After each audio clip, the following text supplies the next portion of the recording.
What's up, guys? Welcome to the Being Beautifully Honest podcast and channel. Thanks so much for being here and for being subscribed if you are. If you're not, go ahead and hit that button. And if you're listening to this on YouTube while you're at it, hit that like button. It's like walking into the room and hitting that light switch. We just want to go ahead and brighten up the place. So let's get into this conversation / reality chat. And guys, Monique Samuels, I wonder if she's going to keep her last name. She probably will. I don't think it's one of those situations like with Melody where she was glad to get rid of that toxic name, because unlike Hotel Holt of Love and Marriage Huntsville, which he does not deserve to be on anyone's television screen, Chris Samuels, yeah, we were not in the household. We definitely were not in the marriage. We've seen what we've seen, but based on what we have been allowed to see, I'm pretty sure, even though he may have had his ways of being a bit controlling, and he's from Alabama too, so he's got that Bama boy mindset in a way, but he seemed to be more on the side of being gentle and wanting to support his wife and his woman versus the niggas on Love and Marriage Huntsville that feel that men are God and women are to serve them. You know, Chris Samuels definitely did not give me that vibe. I'm not saying he didn't have his ways of being controlling in terms of being the head of the household, literally, like he's literally the head of the household in terms of financially leading.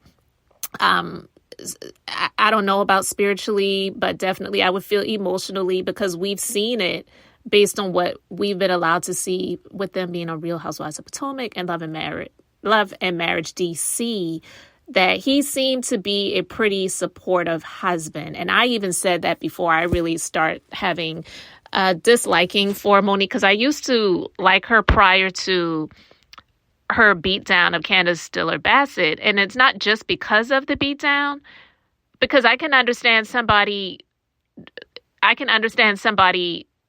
making a bad decision. We all make bad decisions in life, right? Because none of us are perfect.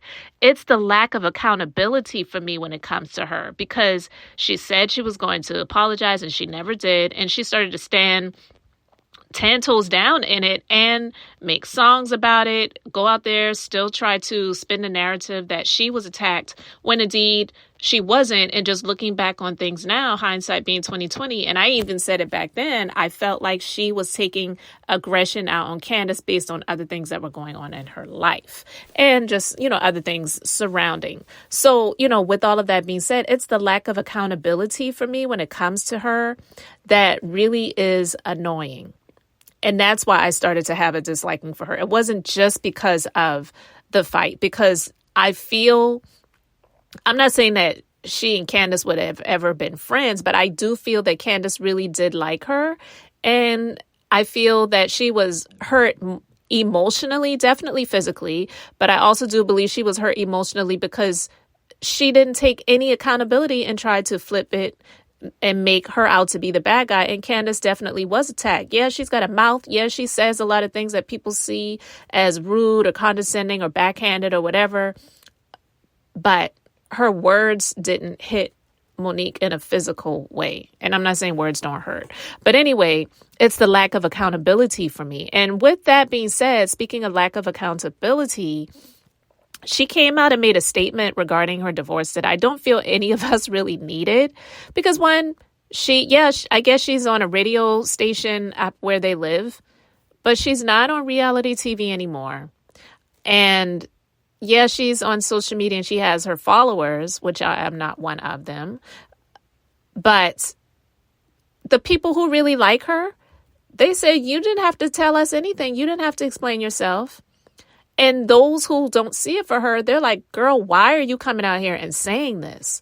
So I heard not the entirety of her statement, but I heard a lot of it. I'm going to play a clip of what she said, but I'm just really questioning why she felt the need to come out here and make a statement. And it's like, okay, are you planning on making some sort of attempt at a reality TV return? Because this really was not necessary. And in fact, I think it may have turned a bit more people against her. If you're like me and you love roses, then this definitely is for you. I'm excited to be partnering up with Rose Forever. Rose Forever is a New York-based brand launched in 2019. They design luxurious rose boxes and natural roses that will last for at least a year, as if they're being freshly picked. They use natural oils to preserve the roses, and the bouquets are handcrafted by professional artisans. All of the materials they use to cover the boxes are vegan, even the pink suede and black velvet. Their preserved roses in special colors such as violet, black, and even royal blue are created through a natural process of pigmentation to keep the rich, intense shades and are allergen-free. There is an enormous choice of rose colors to choose from in the box shapes or materials as well, so you just have to find your own perfect combination for your desired design. They've developed multiple design options due to customers' feedback and would love for you to try them out. I love the choice that I have. I have the roses in violet. It's like a lavender color. It's perfect because I absolutely love purple. So if you would like to try them out, there's so many choices to choose from. Go to the link in the description box to the website and put in the discount code HONEST20. That's the word honest and the numbers 20 to get $20 off of your purchase. And let me know that you got yours because I absolutely love mine. They are perfect for gifts, and I'm definitely going to be ordering more for my business locations because who doesn't love roses that are going to last for a year? So no more purchasing roses for a week and dumping them in the trash. So go ahead and purchase your Forever Roses today.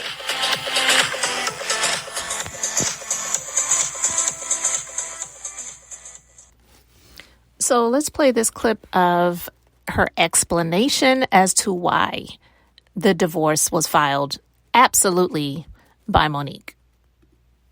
The point where you feel like you've reached that moment of like, you know what, are we growing? You know, are we stagnant? Are we moving? Like, what's going on?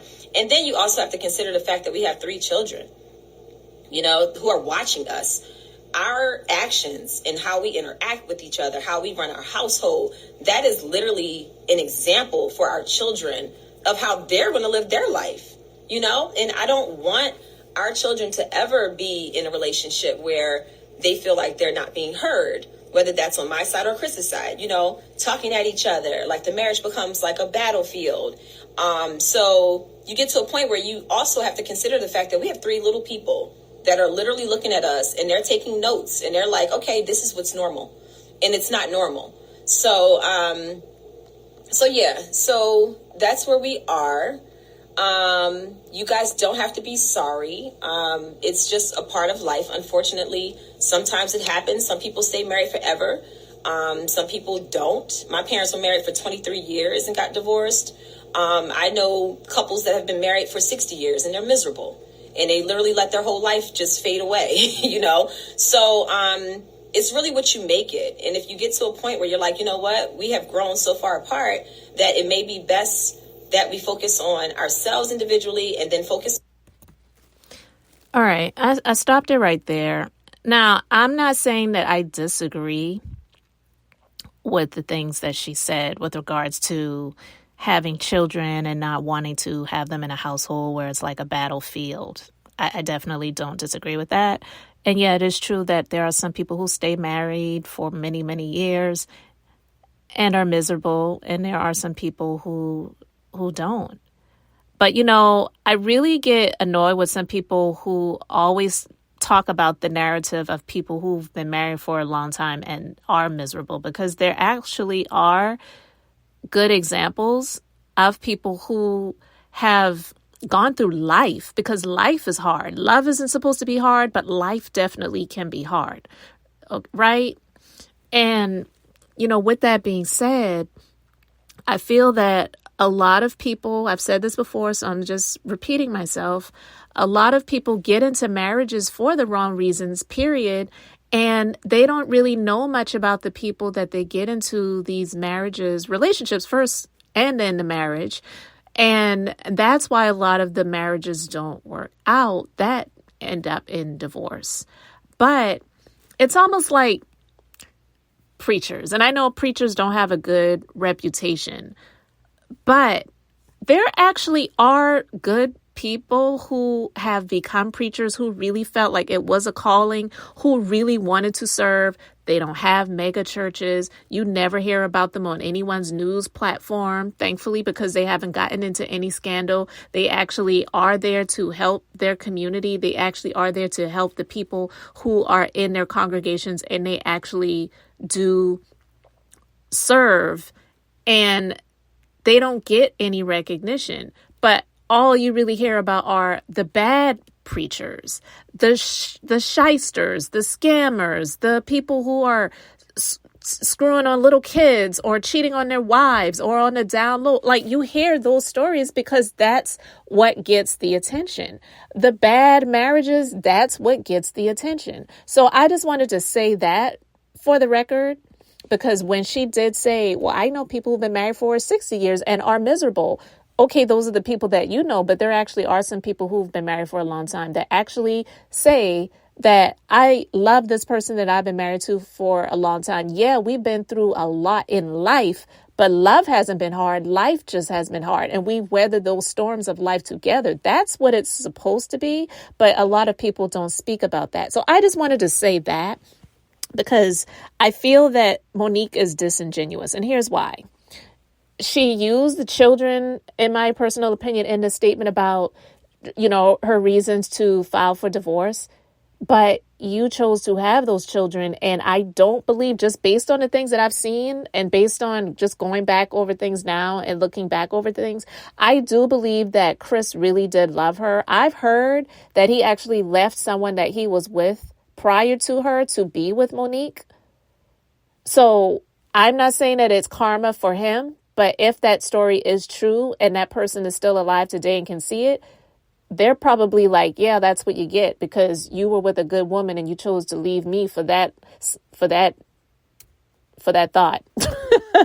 I'm just saying, if that is the truth, I don't know, but that is actually something that I heard. So it is a rumor. It has not been confirmed. But if that is the case, and just based on the way things look, I'm not saying that any woman should have to be with a man, be taking care of the house and home, making all of the money, have the kids, do all of that stuff. I'm not saying they should be like a Melody, because essentially Melody was the one, Melody Cherie Rogers from Love and Marriage Huntsville, based on what has been exposed, she was the one that was really doing everything, and Hotel was just along for the ride.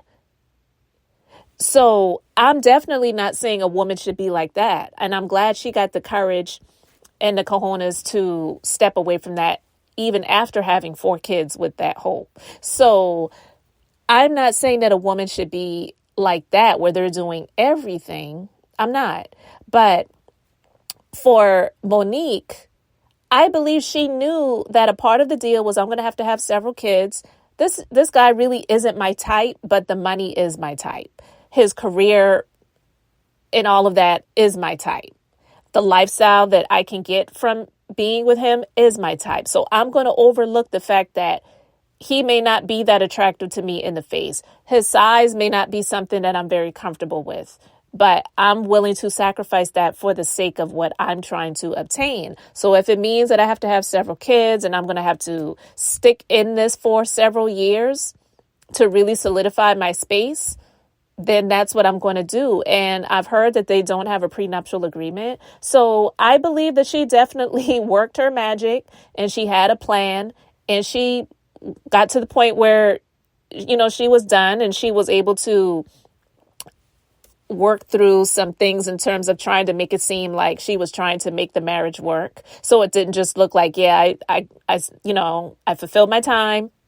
It's checkout time. Now it's time to stamp my time card and I'm done. I'm over this. I'm quitting this job. I mean, to me, that's what it's looking like now. And I was one of those people that initially came out and defended their relationship when it came to how he stood up for her when it came to his mom.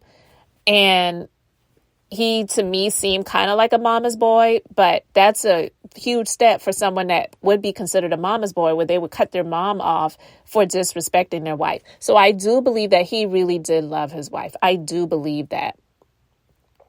I just don't believe that she really, really, really loved him like that. Because I'm not saying that you should have your children in an unhealthy household where you're always fighting or whatever. But really, what were the actual fights? Let's just be honest. Because it's like, if you're going to come out here and say this, what were the actual fights? Was it stuff that was really that hard? I did a previous conversation where I discussed this, and it's based on things that I know for myself in terms of dealing with a spouse that has post-traumatic stress disorder and has dealt with depression. It's a real thing. It's a life situation. It's not a love situation. Yes, it's hard. Yes, absolutely. When you're not used to that, it's a definite huge issue in life that you have to work through and deal with and get the help that you need. And you love that person through it. And that's like real love.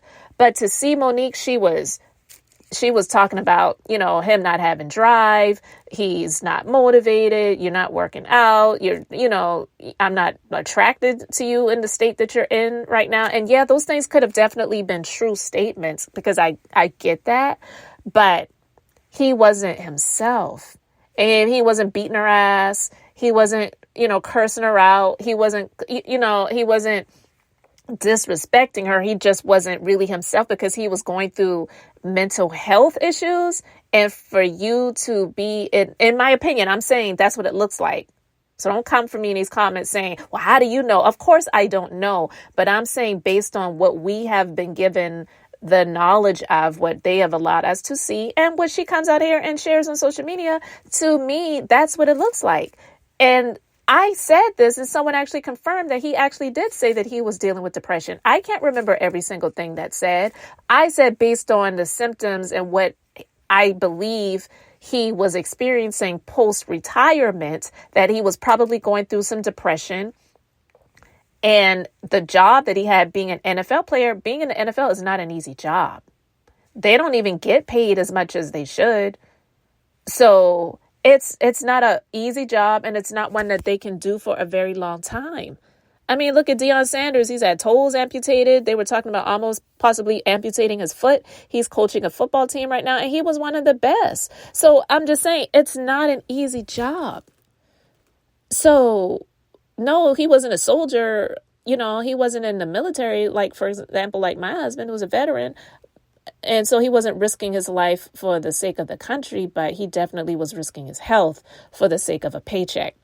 And I feel that she did not really respect that. She didn't take the time to really encourage him in the way of like seeking real help. And no, you can't force people to get the help that they need. And I'm not saying how long you should stick in there or whatever, but I just believe that she already knew that she was not going to be in this forever. She wasn't going to be in it for the long term. And she had to solidify herself with several kids, because that was going to really seal the deal. And that's why I believe this really happened. Because if you listen to her full statement, and if I can find it, I'll put a link to it in the description box. This girl is just really, in my opinion, she's very self-absorbed. Yeah, you should have self-love. Yeah, you should care for yourself, and you can't really help other people. You got to, like they say, you got to put your oxygen mask on first before you try to help somebody else. I get all of that. But marriage also is a part of sacrifice. And that's why a lot of people shouldn't be in a marriage, because she is not considering the fact that this man was really going through depression. And if you really, really, truly loved him, what were the fights really about? If they were genuine fights versus just disagreements. Just saying. So I'm going to read some of the comments, because I just want to share other people's thoughts besides my own. And I just don't know what she thought she was going to accomplish by coming out here and making this statement. But what I was saying prior to me going off on a little bit of a tangent, in her statement, she mentioned something about her being away on a meditation retreat in Costa Rica. What? I know that people who have lots and lots of money, they do some different things. I get it. But you've got 3 children. You can't go to one of those rooms in in your mansion to get your meditation on. You have to go to Costa Rica for a meditation retreat. And she called the attention because when the news broke that she had filed for absolute divorce, she did a post, I believe, it was either a tweet or an Instagram, but she said something along the lines of, I'm away on vacation and then I have to deal with this. I'll deal with this when I get back home. You're calling attention to it. Nobody really cares that much. The only reason why people are even talking about it is because it was put out there. And when it's put out there, people are either going to comment on it, make commentary about it, or ignore it. So someone says she's going to regret it. She gives off narcissist vibes. That man was faithful and loved and would do anything for his family. She will realize ain't nothing out here, and what she has was rare. In the meantime, he's going to glow up and find a better woman that truly loves and respects him as a man. I kind of agree with that statement. I don't know if she's a narcissist, but she definitely, I feel, blows some things up to the point where it's like, I just can't take this anymore. She came to Love and Marriage DC for the 1 season. We don't know the details of the contract. I believe that she was already making her exit plans to get out of that marriage. And it was even one of the questions that was asked of her when she was on the reunion. Did you come on Love and Marriage DC to put all of these things out there so that people would understand you or try to understand you when you eventually went to file for divorce because that's what you were planning all along? I felt like that question was spot on. So another person says, I understand, but it's equally important to show your kids how to healthily work through issues. But I don't know. I been felt like she was using that man. Laughing emojis. Again, I agree with it. Because again, when she talks about fighting, were they actual fights or were they just disagreements?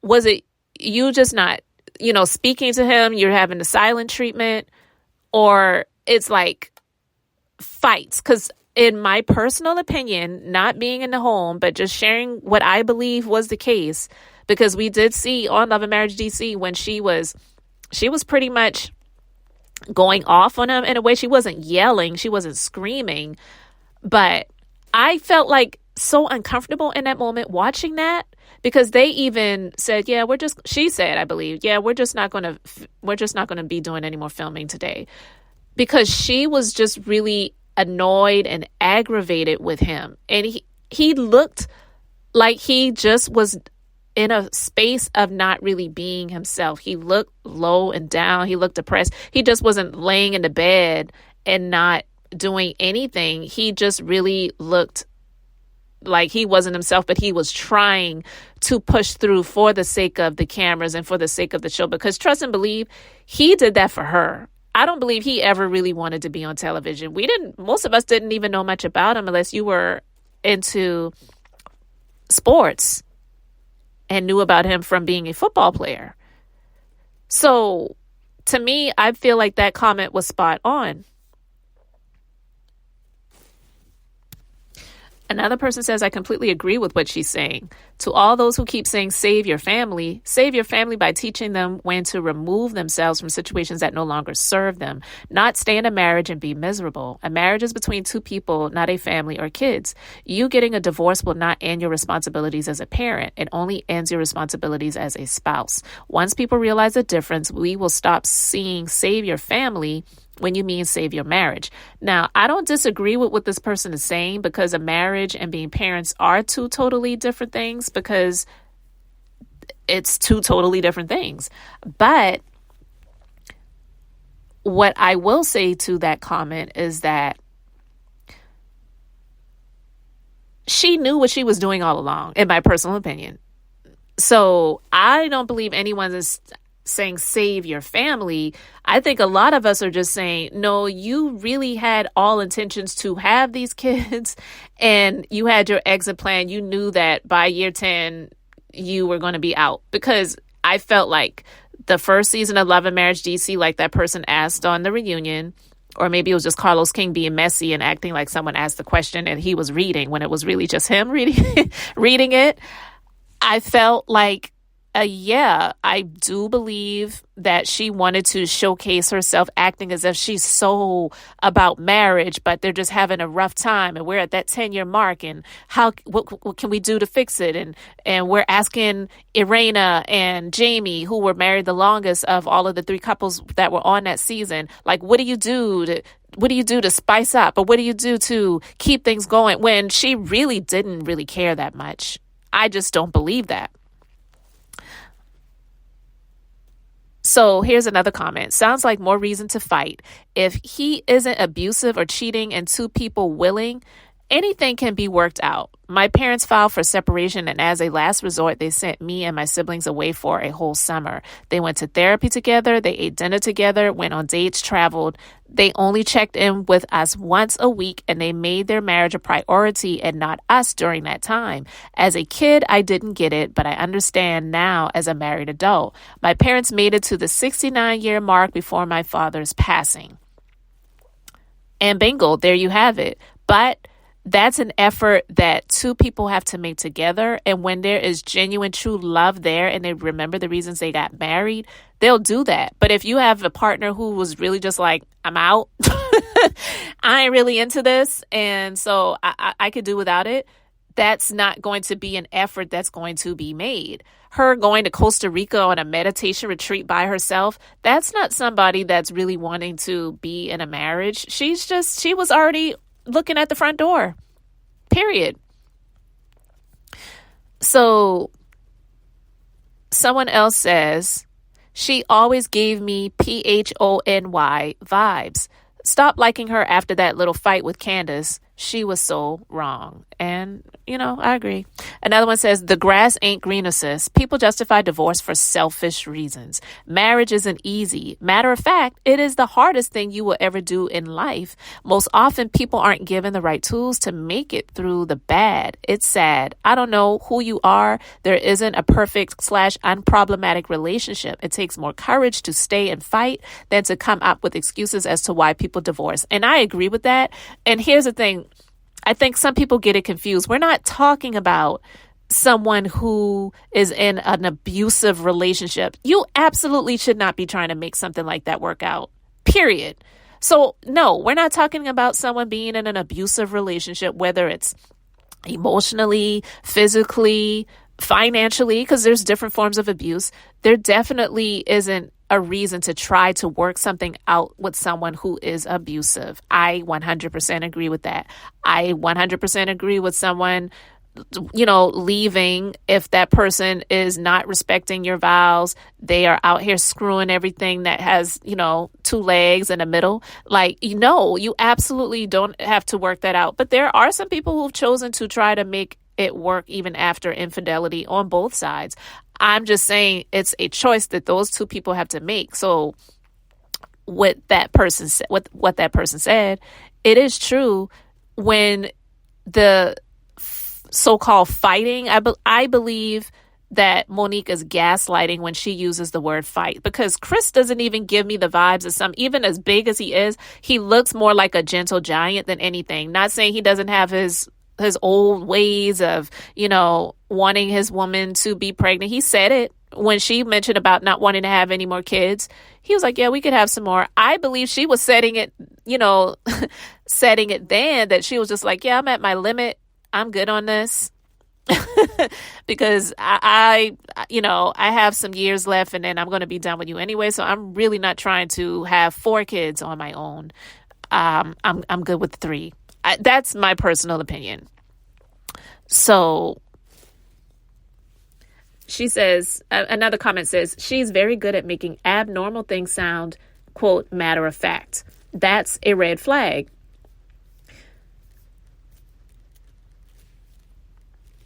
Another person says she knows she leaked the story in the first place. It is not a coincidence, anything going on with her, including when her bird went missing and died, happens when our HOP is about to come out. Now she knows the trailer is about to drop. Chris is better off without her. That's why he lost so much weight. He dropped the dead weight he was carrying. I pray he had an airtight prenup. Oh, wow.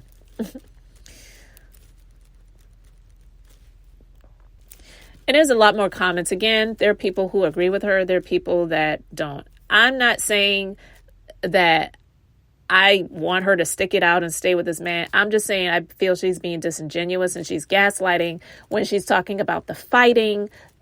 You know, I'm not saying that everyone's level of what they are willing to accept is the same. Everybody has their limits. I get it. But I just don't believe that she was ever really in it to win it, if you will. So with her coming out and making this statement about having the children be in this space of seeing two people fighting all the time and not happy in a relationship. No, you don't want to have your children in something that's toxic. I agree. But you chose to have those babies with somebody that you really did not have any intentions on trying to stick it out with, period. And you got in and you're getting out. I heard they don't have a prenup. So she'll be sitting pretty and she'll work on her other ventures because she has a fan base and it'll work out for her probably. But I'm just saying this is a statement that we really didn't need. I just believe that she loves the attention. She does not take accountability. And most people saw this coming 50 miles away, years ago. And her being on Love and Marriage DC just confirmed it. And her not coming back to Love and Marriage DC kind of sealed the nail in the coffin where it involves that marriage. So guys, you can let me know your thoughts about all of this in the comment section below. Thank you so much for being here, liking and subscribing. I'm Beth. I'm just being beautifully honest. So until the next time, I just wanted to keep it brief, beautiful, and now I'm going to say bye.